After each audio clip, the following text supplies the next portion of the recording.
Dear friends, आज हम एक ट्रूली ब्यूटीफुल माइंड पर चर्चा करेंगे और उसके शॉर्ट आंसर टाइप क्वेश्चन पर चर्चा करेंगे। अल्बर्ट आइंस्टीन प्रतिभा के धनी थे और भौतिक शास्त्री थे। आइंस्टीन ने दुनिया का सबसे प्रसिद्ध फार्मूला E=mc² को दिया है। चलिए अब हम लोग शॉर्ट आंसर टाइप क्वेश्चन को देखते हैं एक एक करके। When and where was Albert Einstein born?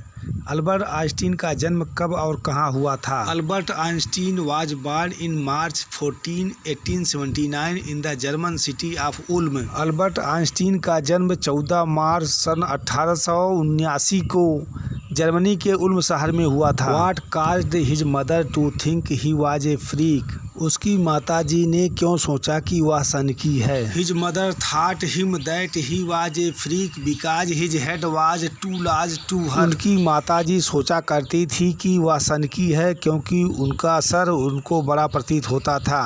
What physical inability did Einstein have even when he was 2.5 year old? Einstein में कौन सी शारीरिक अक्षमता थी तब भी जबकि वह 2.5 वर्ष के थे? And even when he started speaking he still had a problem what?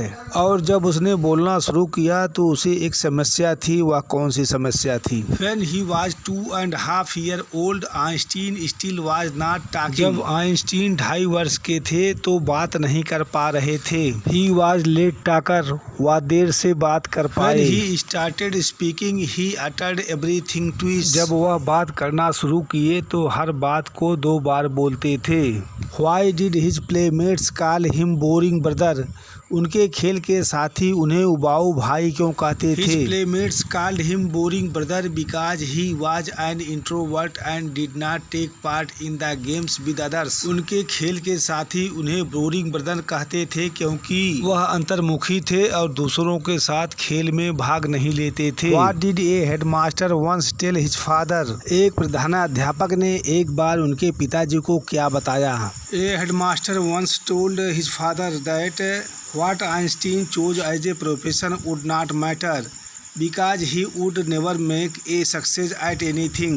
एक प्रधानाध्यापक ने एक बार उनके पिताजी को बताया कि आइंस्टीन व्यावसायिक रूप में चाहे जो चुने इसे कोई फर्क नहीं पड़ता क्योंकि उसे कभी भी किसी भी चीज में सफलता नहीं मिलेगी। How did Einstein fare at the Munich school? Munich के स्कूल में आइंस्टीन ने कैसा प्रदर्शन किया? Einstein fared a great progress and scored good marks in almost every subject. Einstein ने म्यूनिक के स्कूल में अच्छा प्रदर्शन किया, बड़ा प्रदर्शन किया और लगभग सभी विषयों में अच्छे अंक प्राप्त किए। What did Einstein hate about the school and how old was he when he left the school for good? Einstein school के किस चीज़ से घृणा करता था और उसकी उम्र उस समय क्या थी जब उसने स्कूल हमेशा के लिए छोड़ दिया? Einstein hated the school regimentation when he left the school for good he was 15 year old. Einstein school के कठोर अनुशासन से घृणा करता था। जब उन्होंने स्कूल सदा के लिए छोड़ दिया तो वे 15 वर्ष के थे। Why did Einstein want to continue his education in German speaking Switzerland? German भाषी स्विट्जरलैंड में आइंस्टीन अपनी शिक्षा क्यों जारी रखना चाहते थे? Einstein wanted to continue his education in German speaking Switzerland because it was much more liberal than the city of Munich. German भाषी स्विट्जरलैंड में आइंस्टीन अपनी शिक्षा जारी रखना चाहते थे क्योंकि यह शहर म्यूनिक शहर की अपेक्षा अधिक उदार था। What do you know about Mileva Maric? आप मिलेवा मैरिक के बारे में क्या जानते हैं? Mileva Maric was Serb, she was intelligent, she had come to Switzerland because the university in Zurich was one of the few in Europe where women could get degrees. Mileva Maric Serb थी, वह intelligent Switzerland इसलिए आई थी क्योंकि Zurich का विश्वविद्यालय Europe के उन थोड़े से विश्वविद्यालयों में से एक था जहां स्त्रियां उपाधि ले सकती थी।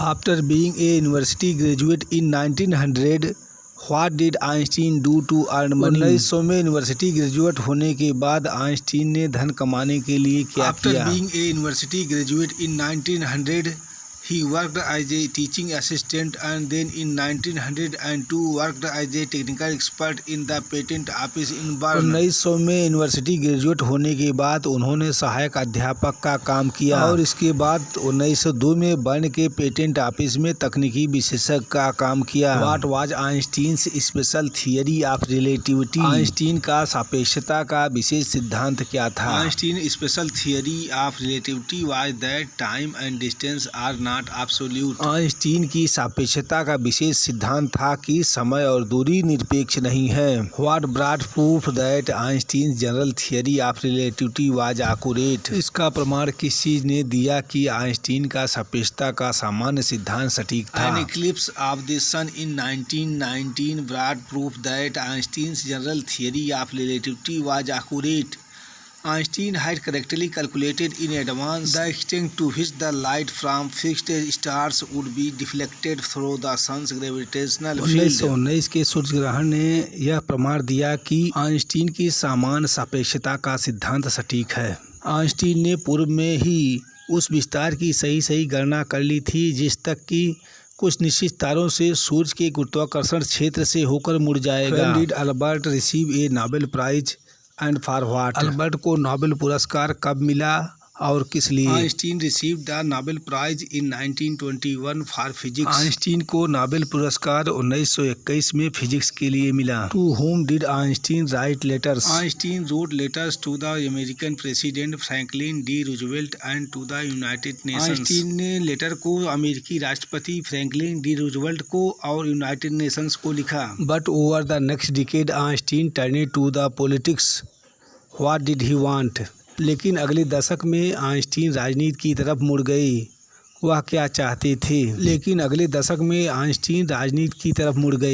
वह प्रजातंत्र और शांति के लिए हथियारों का निर्माण बंद कराना चाहते थे। इसी के साथ जय हिंद, गुड बाय।